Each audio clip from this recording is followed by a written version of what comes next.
Well, good morning, good afternoon, good day, whatever time you're listening to this. It's June the 6th. Thomas Miller back with, sorry, don't shoot the weather, man. He's just reporting on the weather. Oh boy, we've got some weather to talk about on this one, so let's just roll right in because I pulled some dates. So for those of you who want to be techie about this, and how did you survive yesterday, by the way? A lot of folks on Facebook were talking about how just challenging the energy was. I started out pretty good, and the day deteriorated. I got to say, I was so in tune with it as well.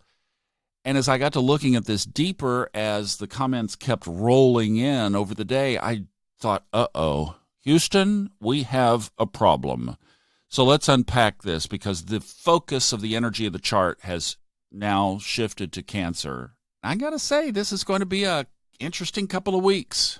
Now, I know you don't have pen and paper in hand, but here's what's going on. So what was happening yesterday is the moon and Mars were sitting there right next to each other. And as I did in the bonus episode yesterday, if you really wanted to get what was going on, listen to yesterday's bonus episode. That pretty much captured the essence of the energy that was going on yesterday. Today, is it going to be better? Those of you who went through yesterday experiencing this and feeling this, you're asking help. Yes, a little better because the moon is on its way out of Cancer. It will be out by, let's say, mid-afternoon Eastern time. So you back up wherever you are from there. But, there's always got to be a but. Mercury has moved into Cancer. And that's the thing that we've got our eye on, and that's the one that we're going to be dealing with, and that's going to be the next big theme. Okay, Mercury, beside the moon, Mercury is the next fastest moving luminary in the sky, so it will only be in Cancer for just a couple of weeks. But I got to say, if you wanted to really learn astrology, this would be the month to do it. You could do so much work in this month of June. Why? Because Cancer is ruled by the moon. Okay, the moon just went out. I think what happened is the moon was just not happy with Mars in there because the moon's sign is Cancer. Okay, so emotions are going to go up when the moon goes through Cancer. That's from the book. That's the playbook. Emotions are going to go up for those couple of days. Boy, did that ever happen.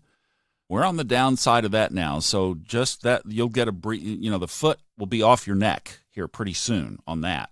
But Mercury is in, governs communication.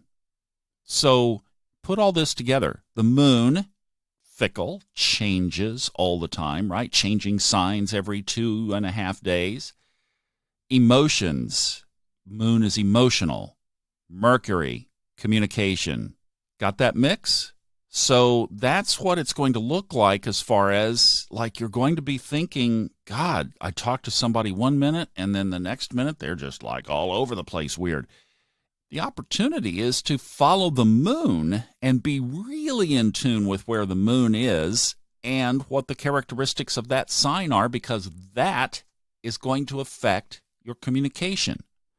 So a lot of you are wanting to learn or go deeper in astrology. Okay, take a 30-day course right now, starting today. And the moon will be moving into Leo. So look at all the characteristics of Leo. Look at the moon in Leo. You can search all this. Google is your best friend.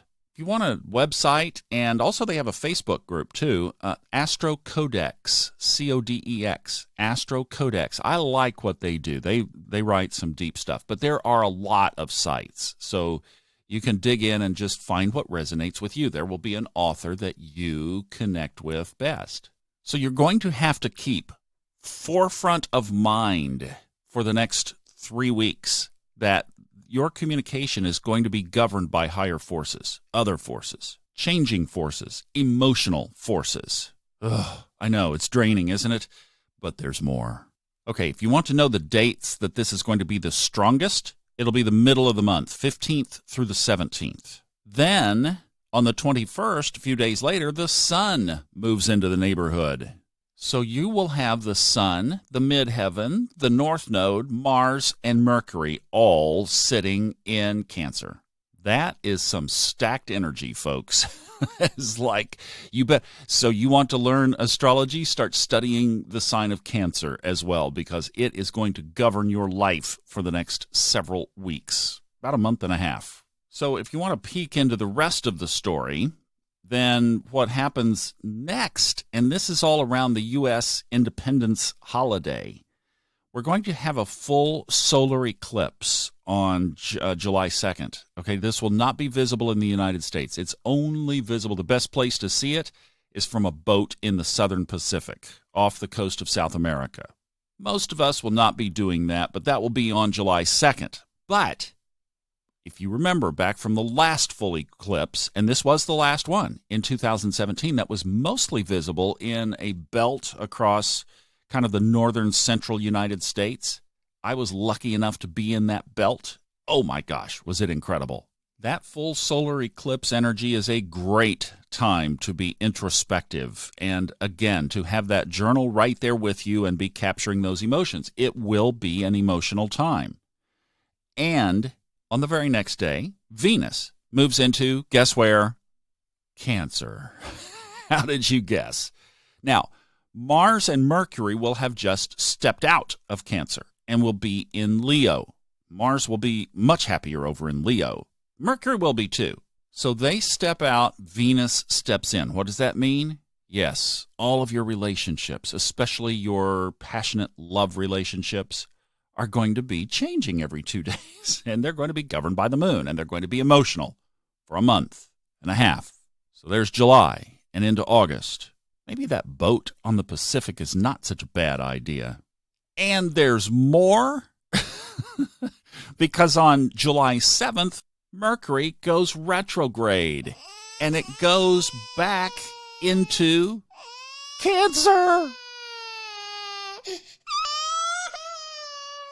And that will go on for 3 weeks into the first part of August. So, folks, it is going to be an interesting summer. So, how do we cope with it? Well, check out my Subconscious Mind Mastery podcast. I'm going to be doing some longer extrusions over there, and we'll do some here as well, too. But bottom line, journal in hand, whatever it takes, whatever your blow-off valve is. For me, it's some great exercise, a good walk, or just some yoga, some kundalini. Do some things that move you, but also do some things to ground and center. You might also want to find a local meditation group and join up with them. We'll talk more about that, but those are some things to give you just some quickies, but take action. Don't just sit there and say, oh, that was a nice list, and go on about your day. Take some action. Be proactive. Heads up. I will be here through the storm. We'll get through this together, I promise.